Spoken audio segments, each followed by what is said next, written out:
여러분은 50대 이후에 가장 중요한 게 뭐라고 생각하세요? 저는 50대 이후에 중요한 거는 마인드셋을 어떻게 갖냐, 이게 굉장히 중요하다고 생각을 해요. 사람들이 보통 그렇게 얘기하잖아요. 나는 능력이 있는 사람이 좋아. 나는 능력자였으면 좋겠어. 이렇게 많이 말씀하시잖아요.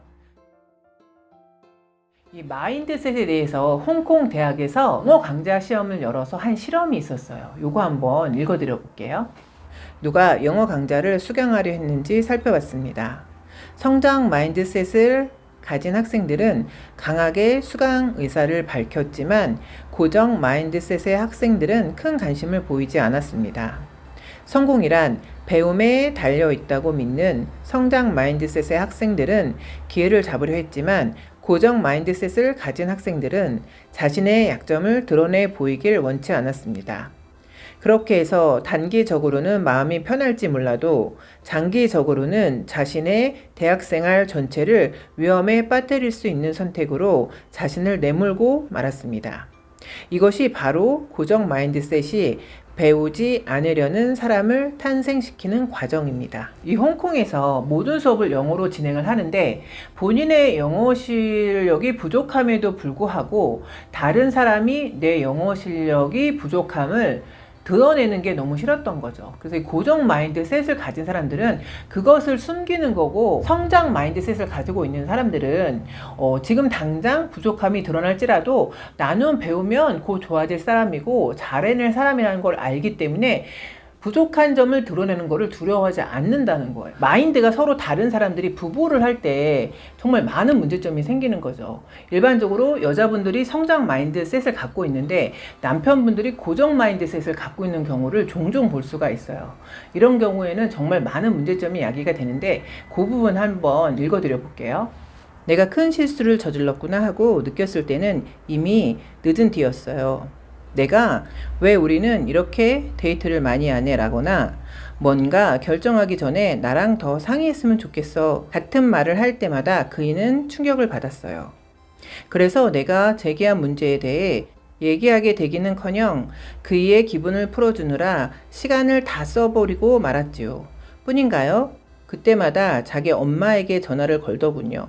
엄마는 자기가 듣고 싶은 칭찬을 끊임없이 해주니까요. 이 예시에 같은 이런 현상 경험해 보셨나요? 보통 성장 마인드셋을 가지고 있는 분들은, 특히 아내분들이 이럴 경우에는 고정 마인드셋을 갖고 있는 남편을 끌고 가는 경향이 있는 거죠. 그리고 이 고정 마인드셋을 갖고 있는 분들은 이 아내분의 이 성장 마인드셋을 이해를 못해서 그거에 대해서 불안 심리를 부모한테 찾는 경향이 있는 거죠. 여러분, 어떤 어려운 문제가 닥쳤거나 어려운 문제에 봉착했을 때 어떤 태도를 취하실까요?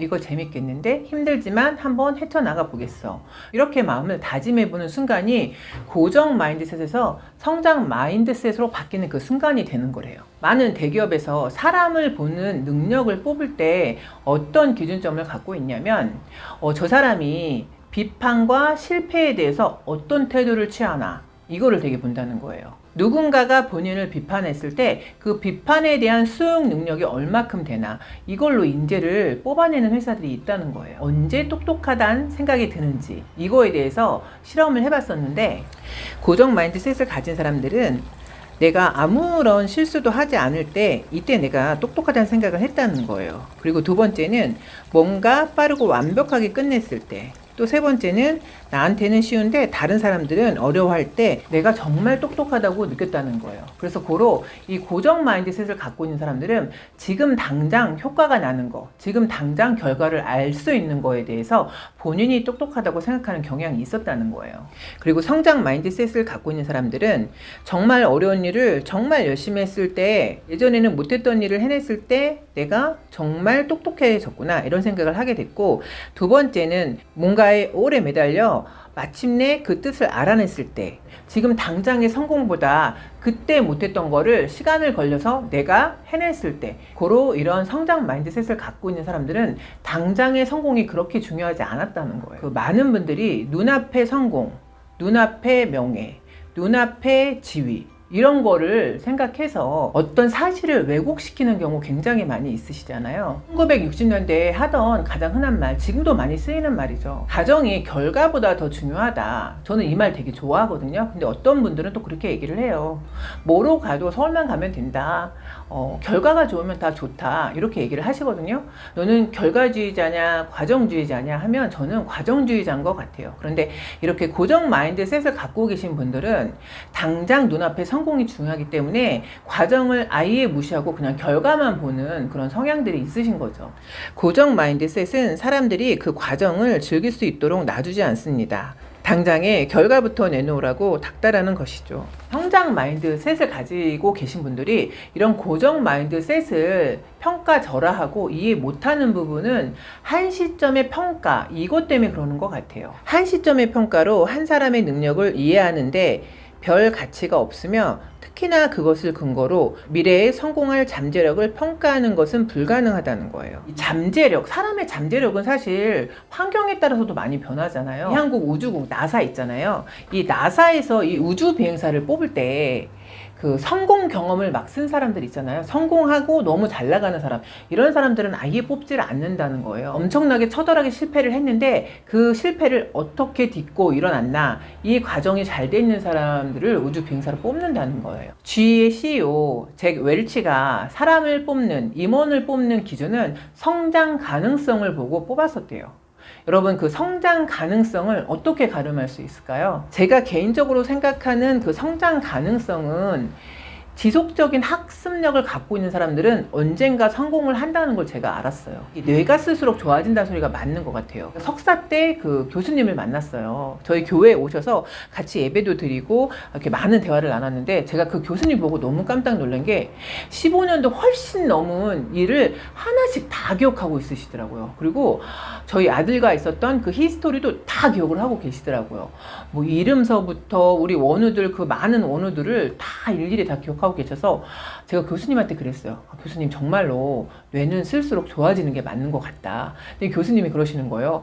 자기는 40년 전 것도 기억을 하신다는 거여서, 와, 정말 아드님도 진짜 카이스트에 계시더라고. 카이스트 교수님으로서 내가 정말 이 두뇌라는 거는 정말 유전이 되나 보다, 그런 거 느꼈고, 또 교수님처럼 계속 아주 지속적이고 열정적인 학습력을 가지고 계신 분들은 이렇게 계속 두뇌가 15년 전에 봤을 때보다 훨씬 더 총기가 있으시다 그러잖아요. 깜짝 놀랐어요. 우리라는 거는 쓸수록 좋아지는 게 맞구나, 또 이런 생각을 하게 된 거죠. 고정 마인드셋을 갖고 있는 사람들의 병폐 중에 하나는 누구를 들 수 있냐면, 그 테니스계의 악동이라고 했던 존 맥켄로 있잖아요. 이 존 맥켄로 선수가 4년 동안 세계대회에서 테니스 1위를 했었잖아요. 근데 이 사람이 엄청 까칠한 거예요. 그래서 손에서 땀이 나면 톱밥으로 이렇게 손을 닦았던 거예요. 그런데 어느 날 그 경기를 하다가 톱밥에다 손을 닦는데, 이게 본인 마음에 안 든다고 라켓으로 이 톱밥통을 확 쳐서 이게 경기 중에 막 뒤엎어지고 이런 사건 사고들이 있었다는 거예요. 기품 있는 일본인 여성분이 그 존 맥켄로를 저녁 식사에 초대를 했었대요. 그런데 거기서 본인이 음식을 먹고 막 토했다는 거죠. 그러면 이런 상황에선 사과를 누가 해야 되는 거예요? 존 맥켄로가 해야 되는 거죠. 존 맥켄로가 사과를 한 게 아니라 이 일본 여성이 다음날 찾아가서 사과하고 큰 선물을 하고 막 이런 해프닝이 있었다는 거예요. 정말 고정 마인드셋이기 이전에 저는 정말 이거는 매너가 안 돼 있다고 생각을 할 수밖에 없는 거죠. 반면에 또 그 존 맥켄로와 반대적인 인상으로 거의 우상화됐던 선수가 누군지 아세요? 마이클 조던, 이 농구 선수 마이클 조던 있잖아요. 그때 막 운동화도 나오고 막 이 마이클 조던에 관련된 그 상품들이 엄청 많이 나왔었죠. 그런데 이 마이클 조던이 그렇게 인품이 훌륭했었대요. 그래서 뭐 슈퍼맨, 뭐 농구화를 신은 신이다, 막 이런 식으로 묘사가 많이 됐었대요. 인품이라는 거는 저는 그렇게 생각해요. 인품은 아무리 포장을 해도 포장할 수 없는 게 인품이고, 그 숨겨진 인품은 정말 어려운 상황에서 드러나는 게, 더 빛을 발하는 게 인품이고, 더 빛을 발하게 하는 것도 인품인 것 같아요. 성공에 집착하는 사람들한테 그 성공의 의미를 물어보고 싶다는 거예요. 당신이 성공을 해야만 뭔가를 대단한 것이라면 성공하지 못했을 때 당신은 대체 어떤 존재인가? 우리가 어릴 때 아기를 양육하다 보면 정말 우리 애는 천재인 것 같잖아요. 자기 자식은 영재인 줄 안다는 거죠. 그래 영재인 줄 알아서 그 영재학교를 막 집어넣는 거죠, 어릴 때. 그런데 그 영재학교에 그냥 정말 1등으로 붙을 것 같은 내 자식이 그 영재학교를 떨어지면 그때부터 그 애는 실패자로 부모들이 낙인을 찍는 경우도 있다는 거예요. 그럼 그 어린아이가 그 5-6살 이 어린 나이에 나는 인생에 실패한 사람이라는 이런 낙인, 주홍글 씨 같은 그런 느낌을 받게 되는 거죠. 이 고정 마인드셋, 이러한 현상들이 되게 위험한 거에 대해서도 한번 읽어드려 볼게요. 유럽에서 가장 신뢰받는 레스토랑 안내서인 미슐랭 가이드에서 최고 평점인 3스타를 받은 식당은 프랑스 전체에 몇 군데가 되지 않았지만 루아조의 레스토랑이 그중 하나였습니다. 하지만 2003년 판 미슐랭 가이드가 발간될 무렵 갑자기 루아조가 자살을 하고 말았습니다. 또 다른 레스토랑 안내서 고미오에서 루아조 식당의 점수를 19점에서 17점으로 2점 깎았고 새로 발간될 미슐랭 가이드에서도 별 등급이 하나 줄어들 것이란 소문이 공공연히 퍼져 있었기 때문이에요. 비록 그 소문은 낭설로 판명됐지만 결국 실패할지도 모른다는 압박감에 스스로 사로잡혀 버린 겁니다. 그 많은 분들이 남의 성공이 나의 실패라고 생각하시는 분들이 있어요. 그리고 그 얼마 전에 나의 포지션보다 떨어진 나의 포지션이 실패라고 생각하시는 분들이 있어요. 그런데 그 인생의 시점이 거기서 딱 마무리가 되면 그렇다고 생각을 할 수도 있겠죠. 정말 우리는 수많은 경험을 하고 살잖아요. 당장 내일 일도 우리는 예상을 할 수가 없는 거예요. 내일 내가 어디서 어떤 행동을 하고 어떤 사고가 일어날지, 어떤 뜻밖의 이슈가 있을지 그건 아무도 모르는 거죠. 이 얘기는 제가 예전에도 한 적이 있었는데 제가 맨 처음에 믿음 생활을 할 수 있게 그 저를 전도한 언니가 있었어요. 그런데 그 언니는 지금 이제 목사님이 되셨는데 그 언니가 제가 정말 그 결혼 생활에 많은 어려움이 있을 때 그 언니가 저한테 어떤 얘기를 해줬었냐면 사람이 죽는 시점에서 가면 죽는 시점에서 뒤돌아보면 사는 건 다 비슷하대요. 누구는 이렇게 평균선으로 쭉 살고 누구는 오르락 내리락 해서 이거를 쫙 피면 결국에는 거의 평균점이 나온다는 거예요. 그런데 그 언니가 저한테 그러더라고요.